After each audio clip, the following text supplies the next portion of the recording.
आणि तो दिवस तर मी सांगितलं की तो महाराष्ट्रासाठी काळा दिवस होता. ज्यावेळेस ही घटना घडली म्हणजे माझा आज पण या घटनेवर विश्वास बसत नाही. मी आज पण कधी-कधी मला असं वाटतं हे स्वप्नात तर नाही ना, जी विकासाची जी ताकद असते ती दादांनी आमच्या पाठीशी उभी केली. नमस्कार, स्टोरी.com च्या व्हिडिओमध्ये तुम्हा सर्वांचं स्वागत. ज्या वेळेस अजित पवार यांचं निधन झालं त्यावेळेस महाराष्ट्रातल्या दोन नेत्यांनी मोठा हंबरडा फोडला होता. ते म्हणजे एक अमोल मिटकरी आणि दुसरे म्हणजे निलेश लंके साहेब. तेच निलेश लंके साहेब आपल्या सोबत आहेत. त्यांच्या अजितदादांच्या विषयी प्रेम, त्यांच्या आठवणी आपण त्यांच्याशी जाणून घेऊया.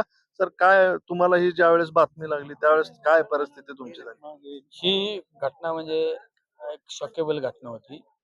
आणि तो दिवस तर मी सांगितलं की तो महाराष्ट्रासाठी काळा दिवस होता. ज्यावेळेस ही घटना घडली म्हणजे माझा आज पण या घटनेवर विश्वास बसत नाही. मी आज पण कधी-कधी मला असं वाटतं हे स्वप्नात तर नाही ना, म्हणजे या गोष्टीवर विश्वास बसत. आम्ही फिरतो त्यावेळेस दादांचा फोटो दिसतो. असं वाटत नाही कधी दादांचं असं अचानक जाणं झालं. पण जे झालं ते अतिशय वाईट झालं. निलेश लंके साहेब, तुम्हाला दादांनी राजकारणामध्ये एक मोठ्या पदावर आणलं. तुम्ही एक तालुका प्रमुख होता. शरद पवारांचा एक गुण होता की माणसं ओळखून, त्यांचं नेतृत्व गुण ओळखून त्यांना राजकारणात पुढे करणं. तोच अंगीकारला होता अजितदादांनी. तुम्हाला थेट तालुका प्रमुख म्हणून एक आमदार, महाराष्ट्रातल्या 3ऱ्या क्रमांकाची लीड तुमची होती. काय त्यावेळेसची ती तुम्हाला तिकीट कसं काय भेटलं? 2001 तुम्ही एक तालुका प्रमुख होता एका पक्षाचे, शिवसेनेचे. आमच्या दादांच्या बऱ्याच मुलाखतीमध्ये तुम्ही माझ्या नावाचा उल्लेख ऐकला असेल. तर मग आमच्यासारख्याला बोलून दादांनी विधानसभेचे तिकीट दिले. आमदार तर आम्ही झालो, पण आमदार झाल्यानंतर खऱ्या अर्थाने जनतेच्या ऋणातून मुक्त होण्यासाठी जी विकासाची जी ताकद असते ती दादांनी आमच्या पाठीशी उभी केली. पण त्यावेळेस काय म्हणजे कसं तुम्हाला ते तिकीट भेटलं की एका दुसऱ्या पक्षाचा तालुका अध्यक्ष? आम्हाला कधी वाटत नव्हतं. आम्हाला बोलून विधानसभेची उमेदवारी दिली दादांनी. त्यामुळे ते तो क्षण तर आमच्यासाठी अतिशय महत्त्वाचा आहे. आम्ही पाहतो आत्ताच्या राजकारणाच्या कालखंडामध्ये एखाद्याला ग्रामपंचायत सदस्याचं उमेदवारी करायची असते तर त्या नेत्याच्या पायऱ्या झिजाव्या लागतात, उंबऱ्या झिजाव्या लागतात.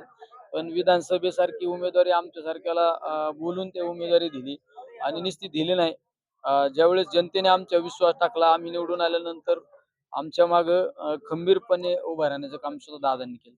सर, अजितदादा गेल्यानंतर 3 दिवसामध्ये ज्या पद्धतीनं घाई शपथविधी झाली ती योग्य झालं असं वाटतं तुम्हाला? नाही, ह्या गोष्टी मी आता तरी काही कुठलं राजकीय स्टेटमेंट करणार नाही. दोन्ही पक्ष एकत्रीकरणाच्या बद्दल पण आता स्टेटमेंट येऊ लागलेले आहेत.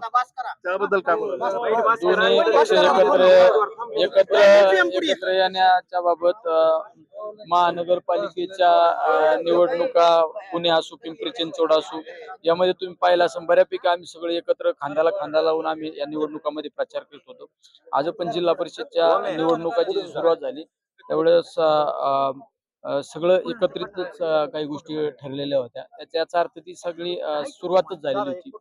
पण या सगळ्या घडामोडीचे जे मुख्य भूमिका ज्यांची जी पार पाडित होती ती म्हणजे दादा आज आपल्यात नाही.